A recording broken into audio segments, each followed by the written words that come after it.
ایران کے بادشاہ نے اپنے بیٹے کو پڑھانے کے لیے ایک استاد صاحب کا بندوبست کیا. استاد صاحب کو کہا کہ میرے بچے کو دین پڑھائیے، میں چاہتا ہوں کل اس نے عنان حکومت کو سنبھالنا ہے تو یہ دین سے آگاہ ہو جائے، اس کو کچھ سکھائیے، پڑھائیے.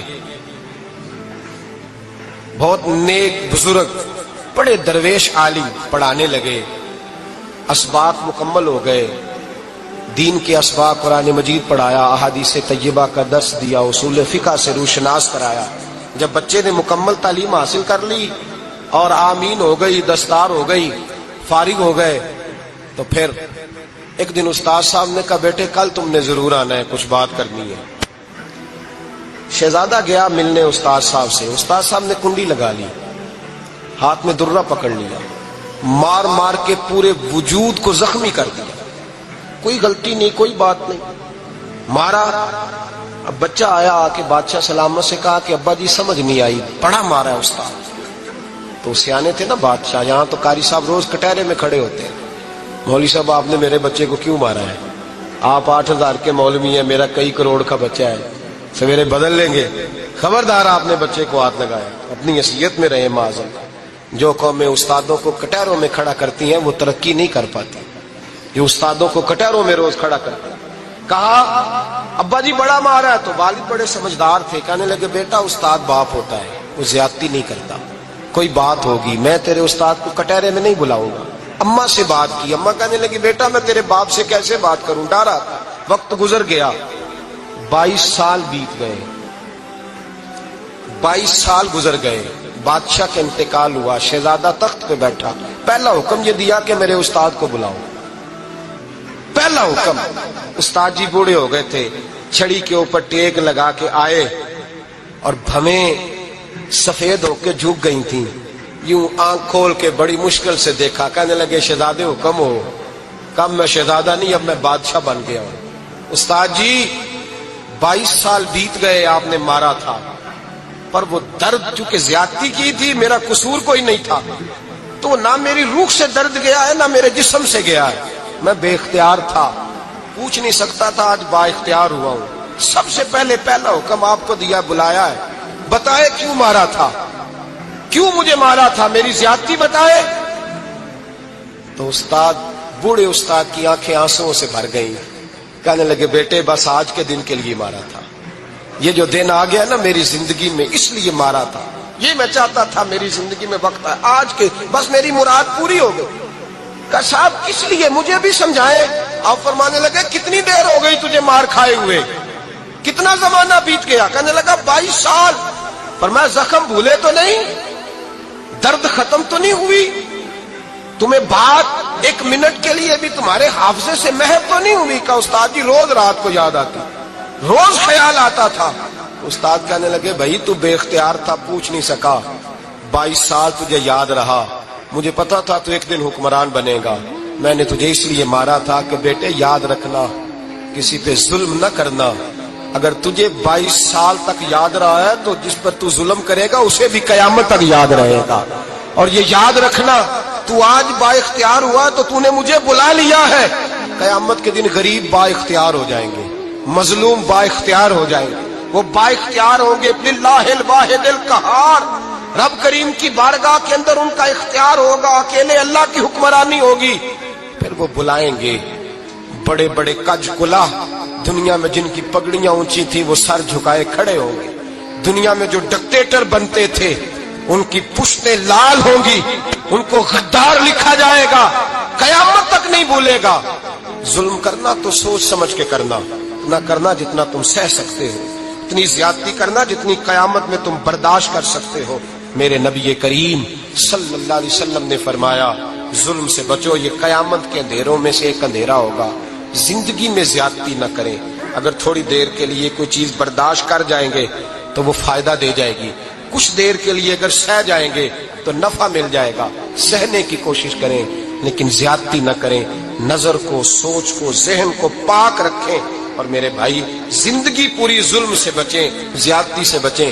امیر المومنین حضرت جناب سیدنا عمر فاروق رضی اللہ تعالیٰ عنہ رات گھر میں تھے تو رونے لگے، بڑی دیر تک روتے رہے.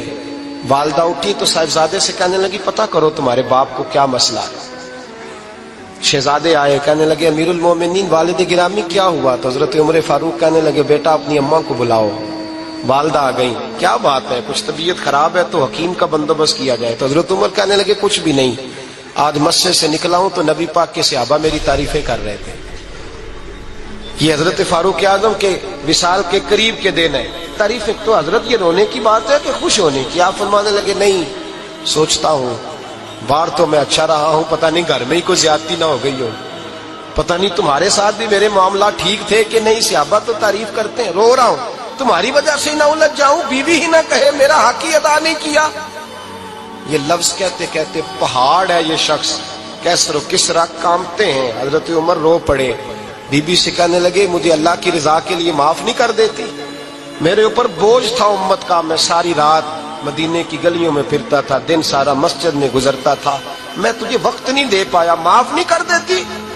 تو زوجہ کہنے لگی نہیں عمر، میں نے بھی زندگی میں اپنا کوئی سکھ چین نہیں دیکھا، کوئی چاؤ پورا نہیں کیا، میں کیسے معاف کر دوں؟ میں نہیں معاف کرتی۔ حضرت عمر زمین پہ بیٹھ گئے، رونے لگے، کہنے لگے چل معاف کر دے۔ کہنے لگی ایک وعدہ کرو، قیامت کے دن رب کریم کی بارگاہ میں میری سفارش کرو گے؟ اللہ کی بارگاہ میں عرض کرو گے کہ اللہ اچھی تھی، مجھے کپڑے دھو کے دیتی تھی، روٹی پکا کے دیتی تھی، میری عزت کی محافظ تھی؟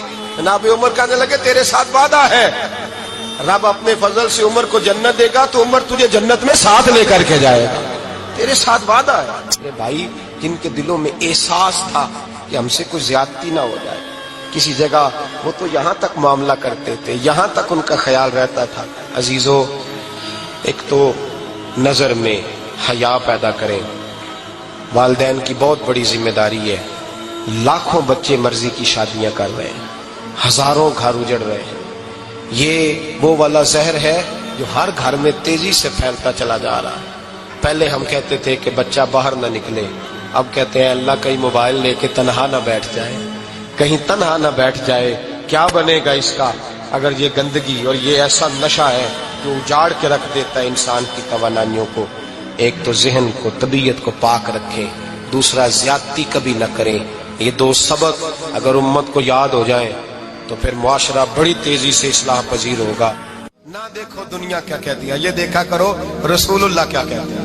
نبی پاک چھوڑ دو ساری دنیا کے دھوکے، سارے فیشن، ساری رسومات، ساری تہمات چھوڑ دو۔ نبی پاک کی غلامی عزت ہے، حضور کی غلامی۔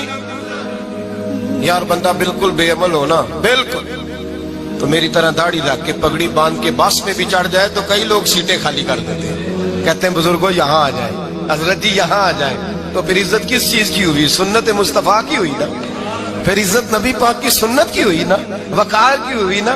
ایک صاحب ایک بچے نے داڑھی رکھ لی تو مجھے آ کے کہنے لگے حضرت جی لوگ بڑے بڑے لقب دینے لگے ہیں۔ میں نے کہا کیا؟ کوئی کہتا ہے حضرت صاحب، کوئی کہتا ہے قاری صاحب، کوئی کہتا ہے حافظ صاحب، کوئی کہتا ہے علامہ صاحب۔ تو میں نے کہا تیری موج نہیں بن گئی؟ 4 سالوں میں حفظ ہوتا ہے، تجھے مفت کا لقب مل گیا ہے، درس نظامی 8 سال میں ہوتا ہے، مفت کا علامہ بن گیا ہے، تجھے وقار نہیں دے دیا اللہ تعالیٰ نے؟ عزت، میرے اعلیٰ حضرت فرماتے ہیں عزت صاحب طبقات کہتے ہیں۔ میرے مصطفیٰ کریم سید عالم صلی اللہ علیہ وسلم کے وصال ظاہری کے ایام قریب آئے تو حضور نے سرخ پٹی باندھی، تیز بخار ہے نبی کریم کو، 2 صحابہ سہارا دے کے مسجد میں لائے، نبی پاک علیہ السلام کو بظاہر سہارا دے کے لایا گیا۔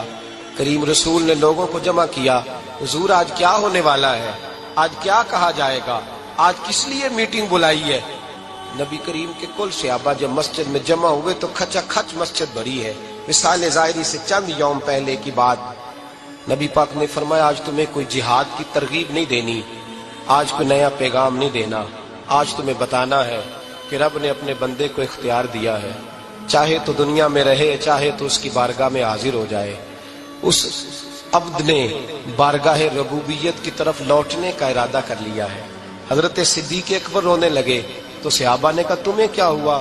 کہنے لگے سمجھ نہیں رہے، کسی کی بات نہیں کر رہے، نبی پاک تو اپنی بات فرما رہے ہیں، اس نے جانے کا ارادہ کر لیا۔ سنیے میرے بھائی، محبوب پاک نے فرمایا بھائی کسی شخص کو میری طرف سے کوئی تکلیف پہنچی ہو تو بدلہ لے سکتا ہے، بدلہ لے سکتا ہے، کسی کو تکلیف پہنچی ہو۔ صحابہ پھوٹ کے رونے لگے، محبوبہ کرم ہی کرم ہوا ہے،